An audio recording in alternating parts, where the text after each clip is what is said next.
This episode is brought to you by Netflix. Jay Kelly, the new film from Academy Award nominee Noah Baumbach. George Clooney stars as an actor confronting his past and present on a journey of self-discovery, alongside Adam Sandler as his devoted manager. Critics are calling it a declaration of love to the chaotic art of filmmaking, with the Wall Street Journal praising it as a transcendent comedy drama. Jay Kelly is now playing only on Netflix. Introducing Meta Ray-Ban Display, the world's most advanced AI glasses. With a full color display built into the lens of the glasses, it's there when you need it and gone when you don't. Send and receive messages, translate or caption live conversations, collaborate with Meta AI, and more. Be one of the first to try Meta Ray-Ban Display. Visit meta.com/Meta Ray-Ban Display to book a demo and find your pair.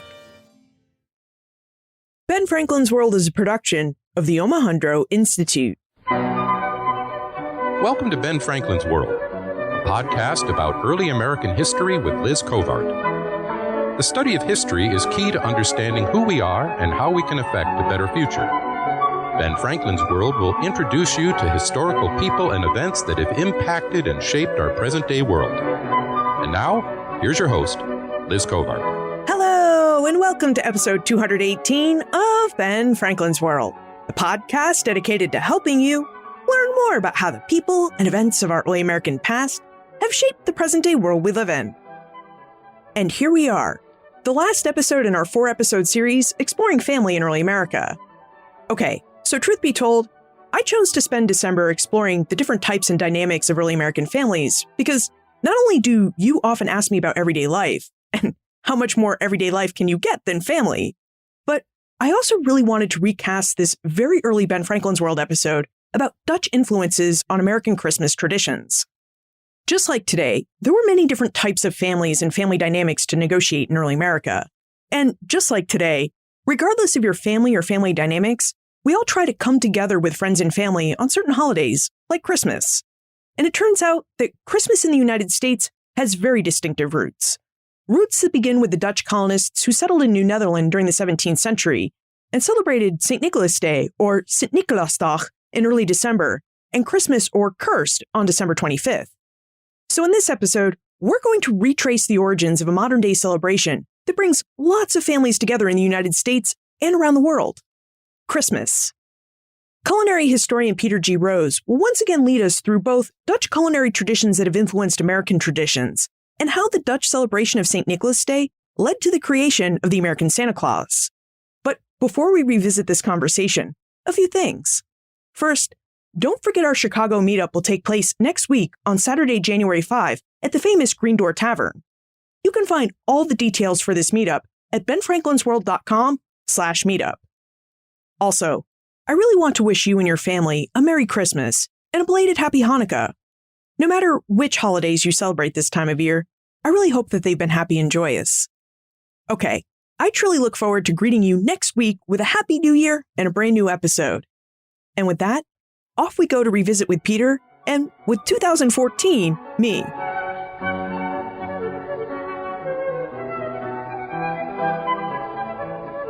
Joining us today is Peter G. Rose, a food writer and culinary historian of Dutch foodways in North America. Peter has published 9 books and many articles about the influence of Dutch food in North America. Her first book, The Sensible Cook, Dutch Foodways in the Old and the New World, offers a translation of the most influential 17th century cookbook in the Netherlands, De Verstandige Kok.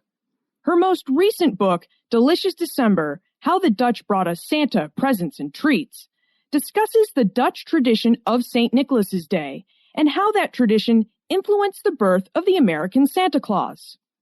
But fair warning, this book may make you hungry because it also contains many recipes for traditional St. Nicholas Day cookies, cakes, and breads. Welcome to Ben Franklin's World, Peter. Well, thank you, Liz. Now, personally, I'm very excited to have you on the show. I'm a fan of your work. I've read at least 2 of your books and many of your articles, and I have found them to be very helpful in my work on the study of early Albany, New York. But they have had the byproduct of I'll be reading them in the library, and then all of a sudden I get really hungry for cookies or stroopwafels or something else that you might be talking about. You're not the only one. So before we dive...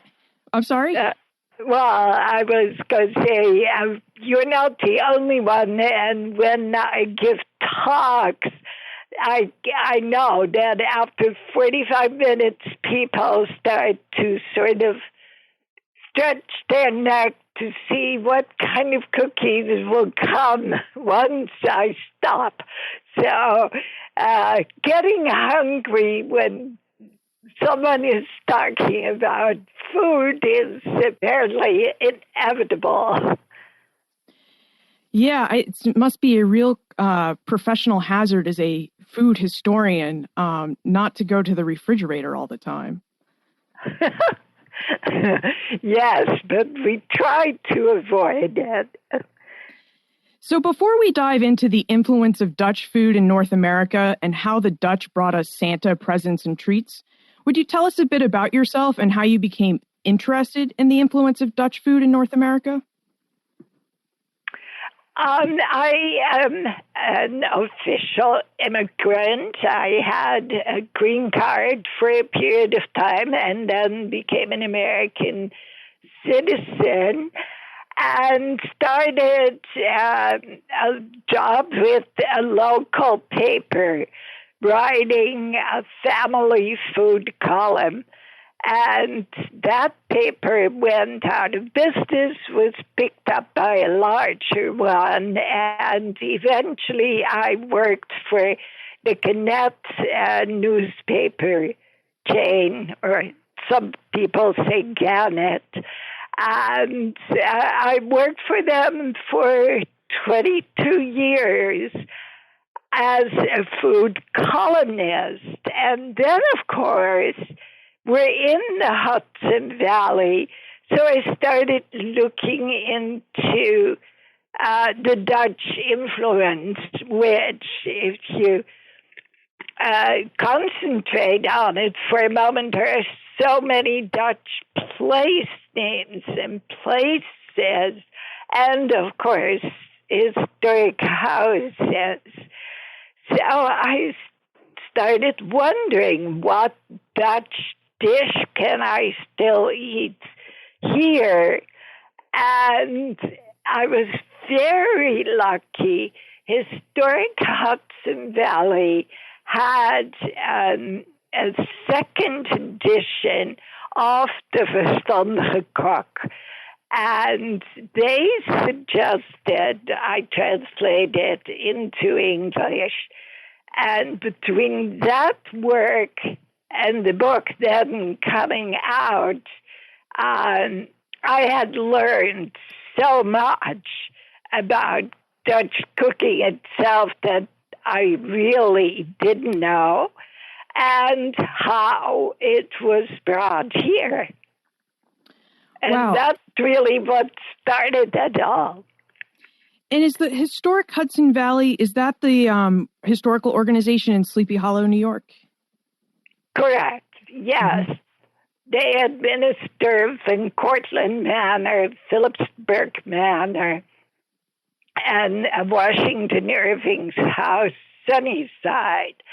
And Van Cortlandt Manor was particularly of importance to me because at the time they still gave open hearth cooking classes there, which I took in order to understand the recipes in the book I was translating. Because in Dutch, the word bakken might mean to bake or to fry.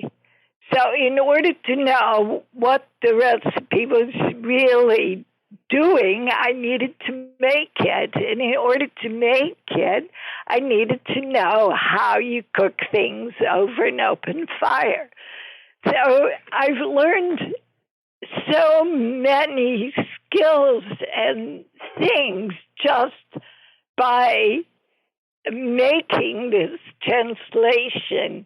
Normally, you think you use your language skills, but in this case, I needed to learn lots more other skills, which was a ton of fun. What was something that surprised you about open fire cooking during your classes? How versatile it is. It's amazingly versatile, particularly if you have a large fireplace like the Cortland Manor has, dates to 1749, and it has a very large area in front of it. So you can make little heaps of coal, put a trivet on it, put a pan on it, and you can cook 10 or 12 dishes at the same time. Wow, that sounds like an efficient kitchen. It's fun and interesting. So, what American foods have Dutch origins? I'll give you my list. Okay. Donuts, waffles, wafers, pretzels, pancakes, coleslaw, and above all, cookies. Are the things the Dutch brought here. Well, I, for one, am grateful for all of those traditions. I know. Don't we love them all? So, when we talk about these traditions, I know that there was a fur trade outpost that was established near present-day Albany, New York in 1614. But the settling of New Netherland doesn't really begin until after the Dutch West India Company was founded in 1621. So before you have colonists, you just have those fur traders at the outpost. So did Dutch food start its migration to North America with the colonization after 1621, or did the traders bring some of their Dutch culinary traditions with them to North America? I'm sure they brought something, but not of any impact as far as I know. Really, it came with the families, the women that came here, and they brought not only their culinary traditions, but their customs of celebrating. And as you well know, we eat the most on a holiday or at the time of a festival. So, of course, that was the case in the old days as well. And cookbooks then from that period, we have one that belonged to Maria Rensselaer or Rensselaer, and Anna de Peyster, very Dutch names, very Albany area names.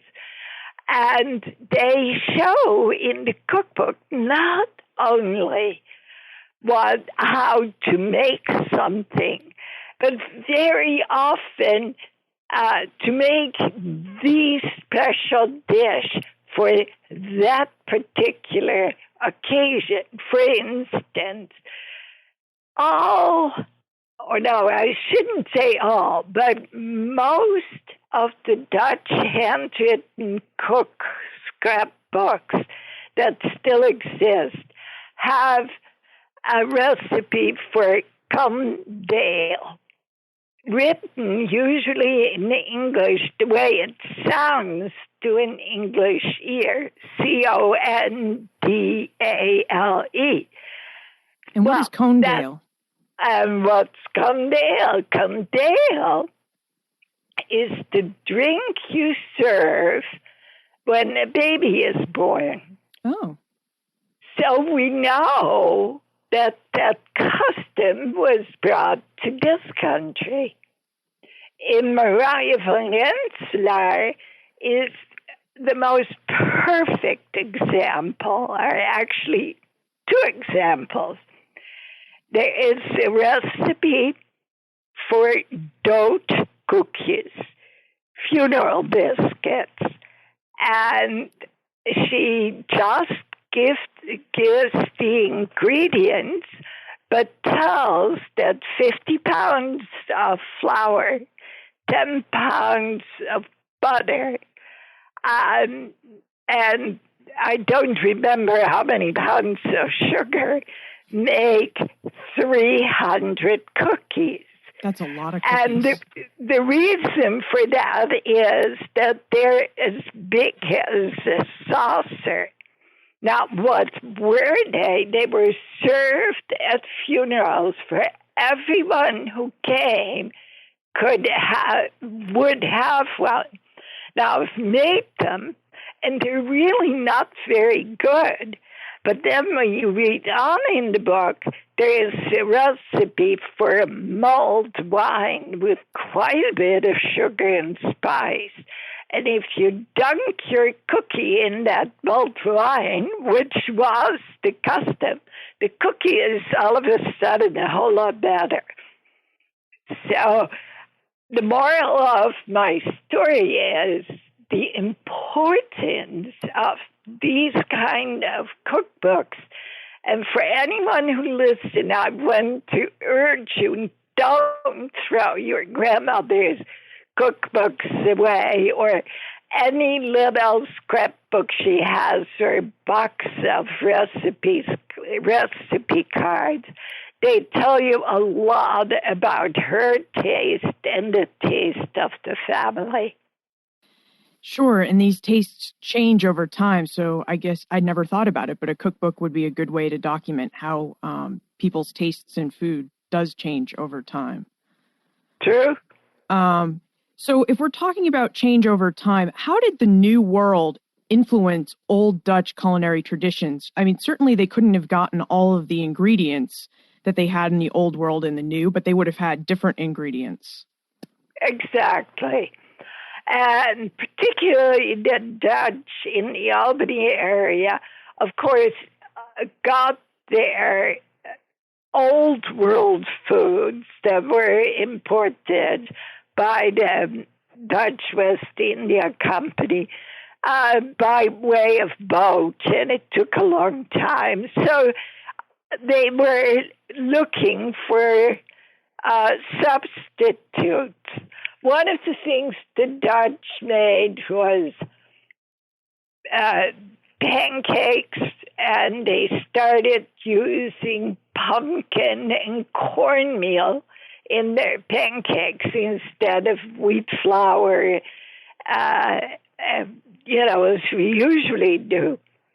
And they used pumpkin to make a sweetmeat by cooking it down and then drying it, and it makes a delicious kind of candy. So they substituted, as you well can imagine. They also adopted what the American Indians ate, and that is particularly in the northern trading area. The Dutch dealt with the Mohawk. The Mohawk ate a cornmeal mush called sapan or sapan. And it was strictly a ground cornmeal with water. But the Dutch come from a dairy country, so they made the same kind of porridge, but then they poured milk on it to make it more the way a porridge was made at home. Now, I read about the sapan. Have you ever tried to make it, and what does it taste like? Oh, it tastes quite nice. Yeah. Yeah. There is nothing wrong with it. It's filling. It's good. Taste of corn. Yeah, I like it. I also like the cornbread. I ate some quite a few years ago now, I worked with a man on the Seneca Reservation who was preparing the feast for a tribal meeting of the Seneca in Salamanca, New York. And we made all the traditional dishes, including cornmeal mush and cornbread, the way the Indians made it,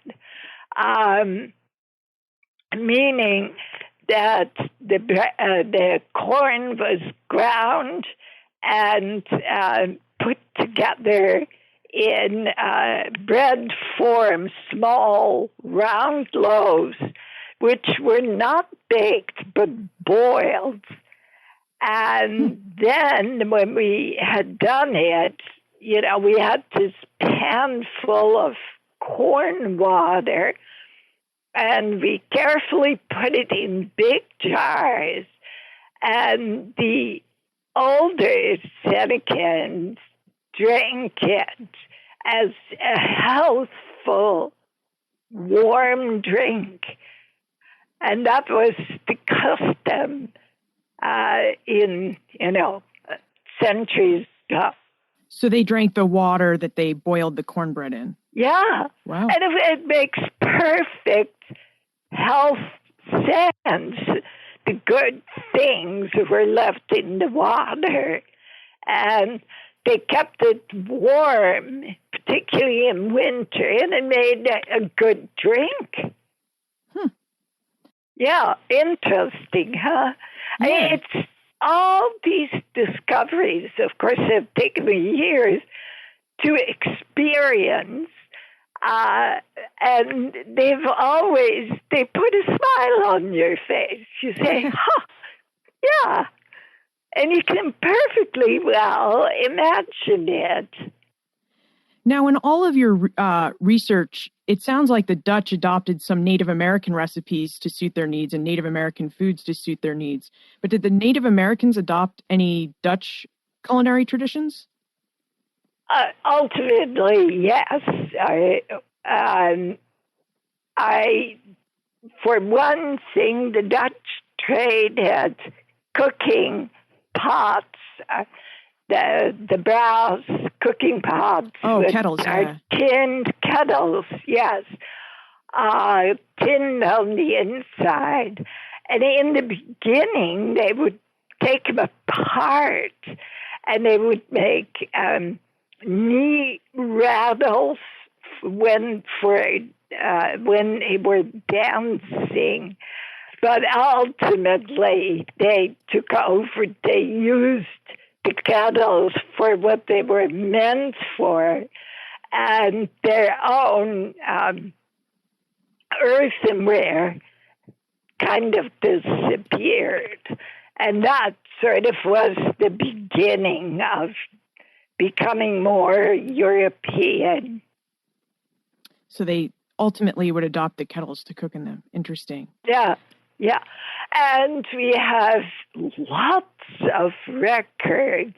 Of course, if you live in the Albany area, you're aware of the New Netherlands Institute.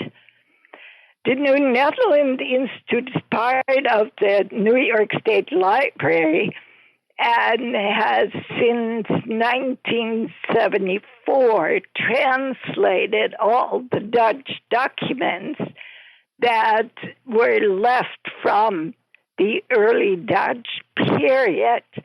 And I'm told they are about 60% finished. And in those records, we find stories where Indians would come and buy wheat bread in what's now Albany from the Europeans. Wheat bread, which of course is much softer, it has a different crumb than cornbread, which is crumbly, was very well liked by Native Americans. And they also particularly like the Dutch sweet things. There's a lovely court case where a baker was accused of selling a Native American a sweet bun, and he couldn't very well protest that he didn't do it because the person was seen coming out of his house munching on it. So here again are old papers that bring the 17th century alive, that make the people very real and the circumstances very real. So the New Netherlands Institute, as it's called now, is doing an enormous service for all of us to understand the early Europeans in this area. Yeah, and I have benefited from their work. And I know the court case I've read the court case you were talking about. And I also recall an ordinance telling the bakers you have to make enough bread for the community to eat and stop baking so many cookies and pretzels for the Native Americans for the fur trade. Yeah. But if we could transition now to St. Nicholas, can you tell us who St. Nicholas was and why the Dutch celebrate St. Nicholas Day? St. Nicholas was presumed to have been born around 350 or 54 in what is now Turkey, in a place called Patara. And he was a very religious man, very pious, and became the bishop of a small town nearby called Myra. And in order to sort of locate it in your mind, it's very close to the coast. And if you look on the map and find the island of Rhodes in Greece and Cyprus, it's sort of between there in what's now Turkey. He was a pious man and had many miracles, and particularly miracles to do with sailors, saving them from, with storms and so forth. And it was the sailors who spread his fame all along the seacoast, including, and his fame was spread to the lowlands as well as Russia, and as well as then South Germany and France. And the Dutch, being big sailors and really having earned their fortune from their exploits, from their traveling and building boats and so forth, of course, adopted him as their particular saint. Now, his St. Nicholas Day was already known in the Roman calendar as December 6th. So that's generally called St. Nicholas Day. However, the Dutch celebrated always on the eve of the Saint's Day. So they'd and by the way, a 5th. Saint's Day is not the Saint's day of birth, but it's the day he died and presumably went to heaven. So that was the day for St. Nicholas, and the Dutch started to celebrate particularly the eve of that day, so December 5th. At first, it was a day or an event for children only. Children would get presents if they had been good. That's always the story. And there are beautiful paintings, particularly by Jan Steen in the Netherlands, that show the celebration. And for any Dutchman, the story is very clear. It's a picture of a family being all together, and delicious things have been brought by St. Nicholas by way of the chimney. The children have placed their shoe or their wooden shoe by the chimney, and he has come and brought all this for you.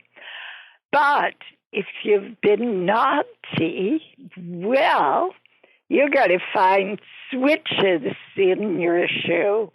Switches are simply a bunch of twigs for spanking. And that's also very clearly portrayed. It wasn't until after World War II that the Feast of St. Nicholas, known as the Kinderfeest, or Children's Feast, changed to involve adults as well, and it became the major gift, became and still is the major gift-giving occasion for the Dutch. So we have gifts, we have wooden shoes by the chimney with care. St. Nicholas brings goodies and treats. So when does St. Nicholas or Sinterklaas become the American Santa Claus? Well, the Dutch brought the custom here.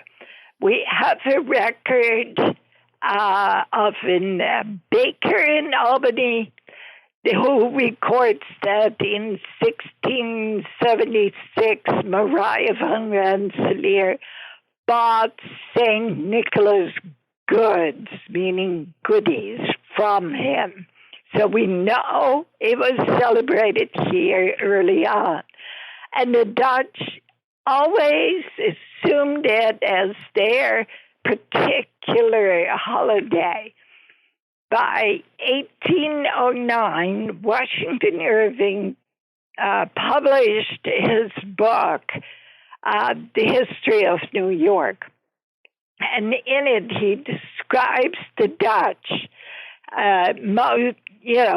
very in a spoofing kind of a way, but nice. And he describes how on December 5th, St. Nicholas will ride over the roofs and bring wonderful things for children. And that idea really sparks the imagination of the Americans. And from there, Santa Claus wasn't that far away. Now, in Dutch, we say Sinterklaas. And if you say it Sinterklaas, it almost sounds like Santa Claus, doesn't it? Yeah, it does. I only discovered that after I've been married 40 years. I said it to my husband, and he really thought I said Santa Claus, and that was for the first time I really thought about it. But anyway, Washington Irving started it, and then pretty soon, of course, Clement Moore's poem was very influential, and ultimately illustrators started adding pictures and adding things to it, including the North Pole and all of that. And it became a real American figure. On top of that, the English already had a Father Christmas figure. And America is such a melting pot of ethnic groups that things can so easily be adopted and adapted and become a uniquely American figure. And that's what happened in the case of Santa Claus. The American Santa Claus is a combination of Dutch Sinterklaas and St. Nicholas there and the English Father Christmas. I believe it is, yes.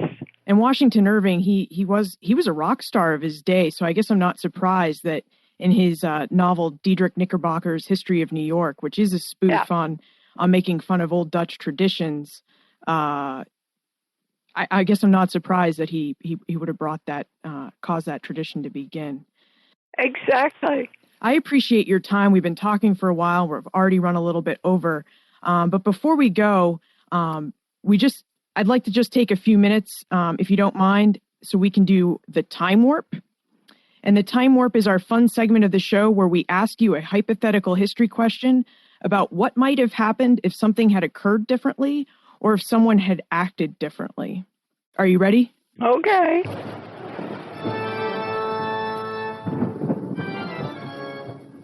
The Time Warp.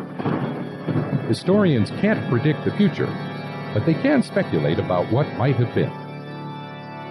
Okay, so just a little bit of background or context before I get to my question here. So the English seized New Netherland from the Dutch in 1664, just before the Second Anglo-Dutch War. And the English split it into New Netherland into 4 colonies: New York, New Jersey, Pennsylvania, Delaware, and they gave some of New Netherland's land holdings to the colony of New York. But the Dutch retake New York from the English in 1673, only to return it to England a year later in 1674. So my question is, in your opinion, how might the Dutch have continued to influence North American foodways and culture if the Dutch had not returned New York to the English in 1674? I think in a way they continued that influence, maybe not as strongly if they had retained the area, but there were still so many Dutch or people of Dutch descent here that who had by now made money and owned land. So they were the influential class and still in some ways retained their Dutchness, or at least their Dutch customs. And I'm sure their influence would have been much stronger if they had retained their power here. But I think they still influenced the American kitchen even in the 19th century, if only by the custom of New Year's visiting.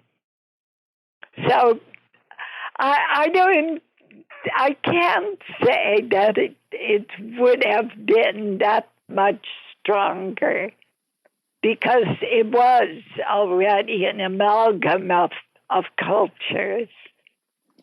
And you're referring, of course, to the 19th century migration of, there was a big 19th century migration of Dutch people to the Midwest. So Holland, Michigan is a relic of that migration. Now, exactly.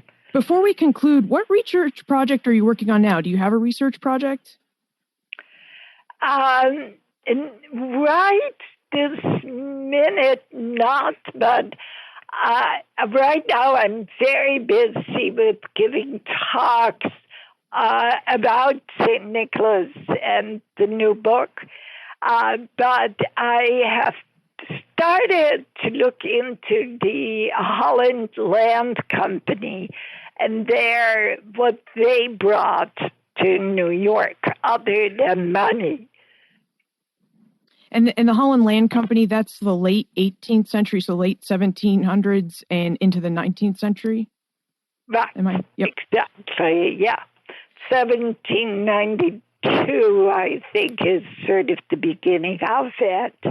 And it ran through until after the Erie Canal was finished. So probably the 1850s. Wow. So where's the best place for people to look for more information about you and your work, or how to get in contact with you? How kind of you. My website, www, Peter Rose, one word, .com. Great. And I will include a link to that in the show notes. Well, thank you very much for joining us today, Peter. Thank you for your time. Thank you. Well, I don't know about you, but that conversation has left me hungry. It has also left me grateful to the Dutch colonists who brought so many delicious baked goods to North America. I am also grateful to Washington Irving, the man who inspired Americans to adapt the Dutch Sinterklaas, or St. Nicholas, to fit their cultural needs. I enjoy Christmas, and part of my enjoyment comes from the image of and inspiration provided by Santa Claus. You can find more information about Peter, her new book, Delicious December, plus everything we talked about today on the show notes page for this episode, which you'll find at benfranklinsworld.com/009. And if you can find time during this busy holiday season to rate and review Ben Franklin's World, I'd really appreciate it. You can rate and review this show on iTunes or Stitcher. Your ratings will help us keep Ben Franklin's World visible and findable for other history lovers who are not yet aware of our show. So they're really important. And if you give Ben Franklin's World a 5-star rating and leave a review, I'll be sure to mention your name in an upcoming episode as a small way to say thank you. To rate and review Ben Franklin's World, a podcast about early American history, just visit benfranklinsworld.com/iTunes or benfranklinsworld.com/Stitcher. And finally, if you have any questions, comments, or you just want to talk about history or the show, please send me an email to liz@benfranklinsworld.com or tweet me @LizCovart. Have happy holidays, everyone. And remember, never leave till tomorrow that which you can do today. Are you interested in the parts of history that remain a mystery? Do you want to learn more about the historical myths and misconceptions used to prop up false belief today? I'm Nathaniel Lloyd. In my podcast, Historical Blindness, I delve into all of these topics, sharing puzzling tales from the past and examining hoaxes, conspiracy theories, and misremembered events that provide insight into modern politics and religion. New episodes every 2 weeks. Find Historical Blindness on most podcast players and platforms.